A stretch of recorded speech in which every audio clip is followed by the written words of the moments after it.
Hay estudios que señalan justamente que el lupus pudiera estar asociado con los niveles de estrógeno de la mujer. ¿Esto ha sido comprobado?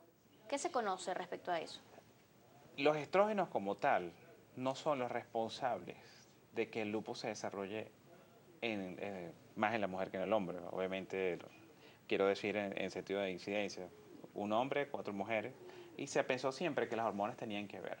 Realmente, más allá que las hormonas como tal, es su función y su relación con el sistema inmunológico. Yo quiero tratar de explicarlo de manera muy sencilla, pero yo en esa parte yo creo que aclara muchas cosas. La mujer mensualmente, durante su ciclo menstrual, tiene una fase estrogénica y una fase que es básicamente progestágenos. ¿Sí? Durante la fase de estrógenos, el estrógeno lleva a la formación de un grupo de células que son los linfocitos T reguladores. Su función es generar un ambiente capaz de albergar un embarazo, entendiendo al embarazo como que la mitad de la carga genética es de la mujer y la otra mitad es del papá o del hombre. Lo que quiere decir que hay una negociación entre la mujer y el embarazo. Ok. ¿Sí? Aunque suene un poco rudo, estamos hablando como de un híbrido que está allí. Estamos hablando de un híbrido. Yo a veces le digo que es parecido, aproximado a un injerto. ¿Sí? Y como le digo yo a muchos pacientes, todo el mundo o mucha gente sabe que para que una persona, una vez que es trasplantada, tiene que recibir un grupo de medicamentos para que el sistema no reconozca el riñón y no lo rechace. Exacto. La mujer no rechaza al niño. Si lo llega a rechazar es porque hay una enfermedad en el sistema inmunológico y ese sistema no se está cumpliendo. Okay. De ahí entonces que esa complejidad del sistema inmunológico de la mujer pues la haga proclive a que se enferme. Siempre lo comparo siempre digo que, qué sé yo, comparar el tablero eléctrico de un edificio gigante a un tablero eléctrico de un apartamentico. Esa es la comparación entre el sistema inmunológico de la mujer y este es el hombre. Por supuesto, la mujer tiene mucho más cables, se puede dañar más fácil o tiene más opciones Sin para desmeritar dañarse. al hombre, por supuesto. No, el hombre no solamente si se le daña un cable, es poco lo que se daña, es básico, o sea, es el ABC nada más.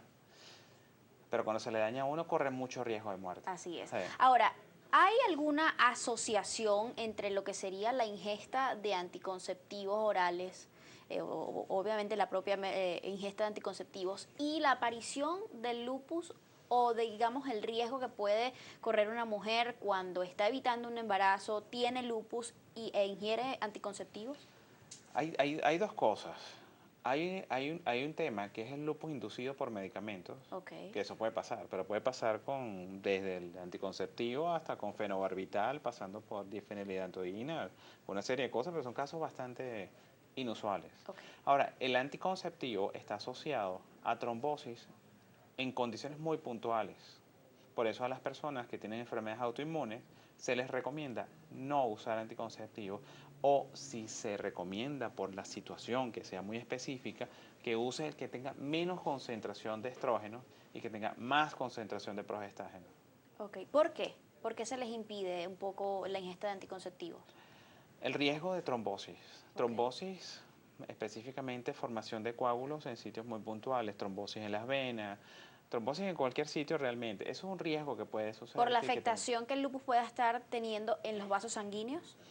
Porque el lupus se puede asociar a trombosis. Ok. Ahí entonces sale, yo digo que el hermano del lupus, que es el síndrome antifosfolípido, porque ellos van muchas veces juntos, que inicialmente era una enfermedad que estaba adherida al lupus, ahora es una entidad aparte, aunque esencialmente termina siendo muy parecido. ¿Cuál es el tipo de lupus más frecuente?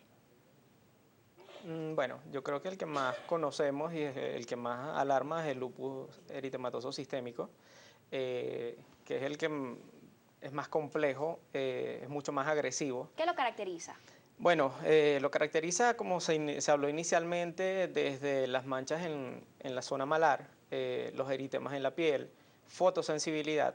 En niños hay mucho de que las incidencias pueden desencadenar, las incidencias de los rayos ultravioleta pueden desencadenar Ok. también la aparición del lupus y obviamente cuando se diagnostica tienen que echarse protector constantemente y bueno, no tienen Personas que que van evitar. quizás muchísimo a la playa o están expuestas al sol constantemente sin protector solar, ¿pudieran ser más vulnerables a desarrollar lupus? Yo creo que más ya luego que se diagnostica.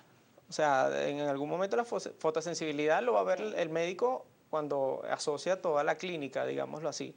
Pero es una de las características, una de las 11 posibles características que puede tener una persona que padece lupus y puede ser una de las 4 que cumpla para diagnosticar el lupus como tal. Adicional a eso, bueno, lo que se habló también inicialmente, el daño renal es uno de los más complejos, que por eso también es muy importante hacer los exámenes en laboratorio, porque cuando perdemos proteínas, la proteína es fundamental para el transporte de nutrientes y sobre todo de líquidos en el organismo. Así. Y obviamente, bueno, causa una complicación inmensa. Adicional a eso, como se había dicho, complicaciones de articulaciones, complicaciones primero en el pericardio y en la pleura, pero posiblemente luego las complicaciones cardíacas y pulmonares pueden ser mayores. Adicional a esto, luego con los exámenes de laboratorio se van a, dependiendo de los resultados, a ver si el paciente padece de lupus o puede padecer un síndrome de antifosfolípido, como dijo el doctor, justamente porque tienen, cuando se quería buscar anteriormente lupus, una de las pruebas que se mandaba a hacer era esta. Okay. Pero creo que se diferencia básicamente es porque cuando se hacen las pruebas para lo que vendría siendo anticuerpos antifosfolípidos o el síndrome antifosfolipídico, no necesariamente tiene que atacar unas proteínas que están asociadas a ellos, que son las beta-2-glicoproteínas. Okay. Entonces vendría siendo como un síndrome aparte. Y yo creo que en este caso los resultados en el laboratorio es lo que le van a apoyar en la clínica o en el diagnóstico al doctor. Pero sí, efectivamente, el lupus eritematoso sistémico creo que es el más complejo por lo mismo, como le dice su nombre, sistémico, ¿no?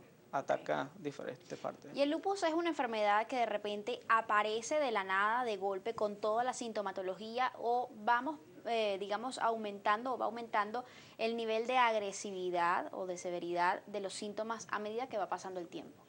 Todas las enfermedades inmunológicas son insidiosas. ¿eh? Insidiosas quiere decir que aparece poco a poco. Primero aparece un dolor, después aparece en otro sitio, después aparece algo más, se van sumando y usualmente no son de consulta rápida por eso.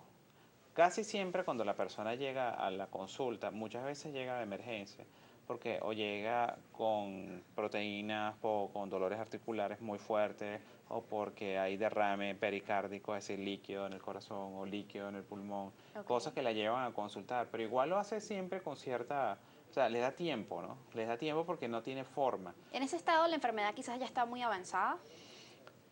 La única forma que uno puede decir, hay escalas para eso y estadios sobre todo para la parte renal, pero igual todas las manifestaciones del lupus que estén hasta ese momento son reversibles. Okay. Y eso es lo que tiene que estar muy claro la gente, que hay tratamiento para esto y que hay que identificarlo de una vez. El lupus es una enfermedad muy poco frecuente, pero como le digo a todo el mundo, como son lentas, permiten acostumbrarse. Es como una especie de negociación entre la molestia, el malestar y lograr hacer lo que iba a hacer originalmente la persona. Okay. Se va ajustando, se toma un analgésico, algo, se inventa, alguien le dice algo, un guarapo, un jugo, tomate palo, qué sé yo, todas esas cosas que la gente toma comúnmente. Entonces, claro, cuando llega ya tiene unos días más, pero el lupus tiene esa situación. El lupus puede ser una condición muy severa. Si la deja llevar, el lupus puede llevar a la muerte. A veces hay casos muy severos, no son la mayor parte de los casos. La mayor parte de los casos tiene tratamiento y la gente vive una calidad de vida normal. Hay que ser muy disciplinado, muy ordenado. Y como yo creo que hay que tener muy claro, el lupus es una circunstancia un poco compleja, tratable 100%, y como problema, como tal, hay que enfrentarlo con mucha claridad, Así solvencia. es. Y como le digo yo a los pacientes, tienen que mirarlo a la cara.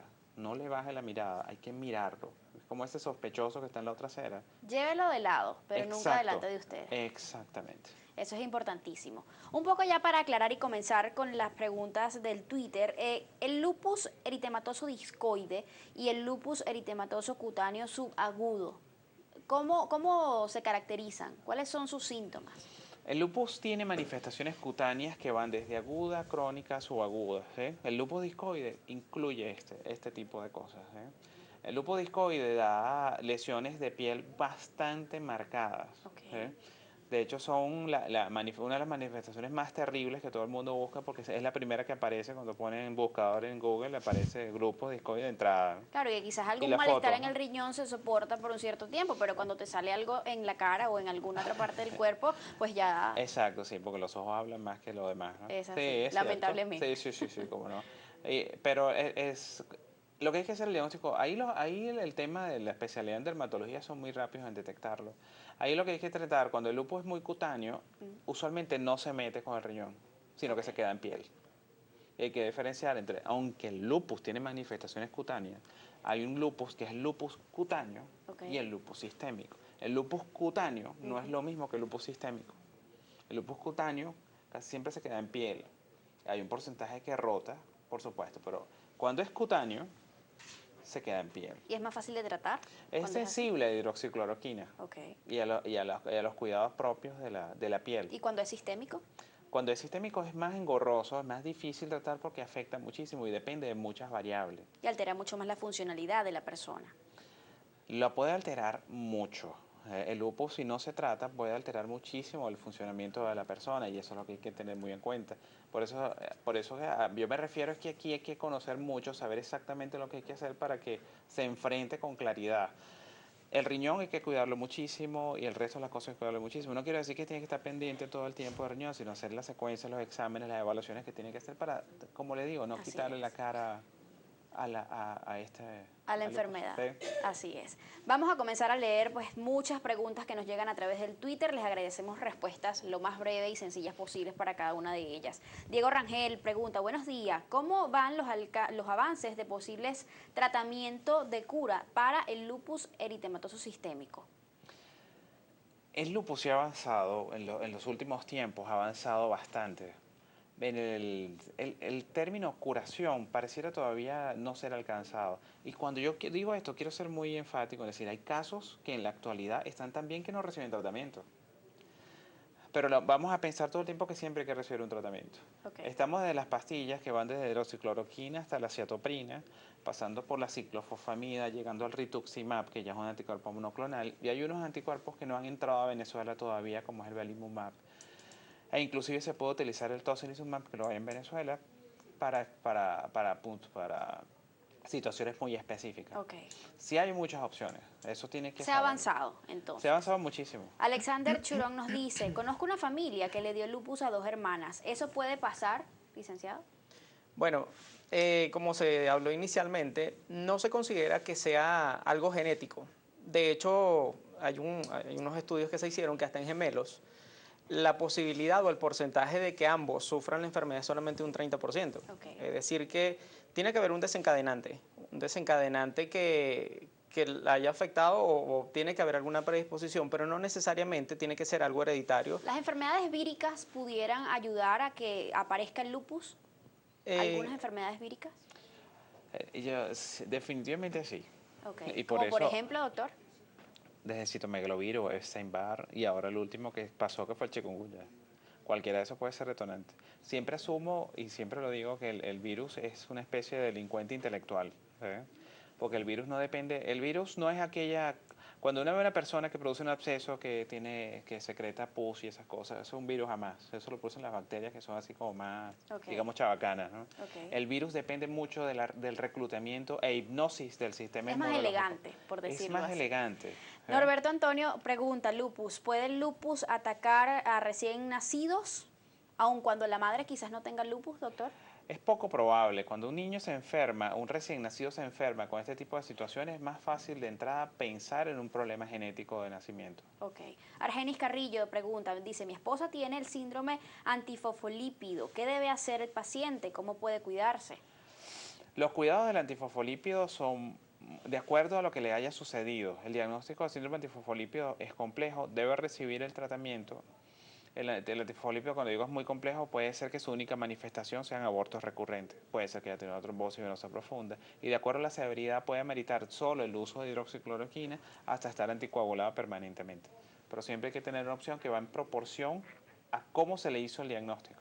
Muchas otras preguntas nos llegan a esta hora a través de la cuenta en Twitter @solucionesgb. Recuerden hoy el hashtag o la etiqueta solucioneslupus para que usted pueda hacer sus preguntas. Esta la vamos a leer al regreso, hacemos una nueva pausa, ya venimos. Lupus, causa de esta enfermedad. Se desconoce la causa del lupus. Las investigaciones demuestran que los genes juegan un papel importante, pero los genes solo no determinan quién padece de lupus. Probablemente existen varios factores que contribuyen a la causa de esta enfermedad.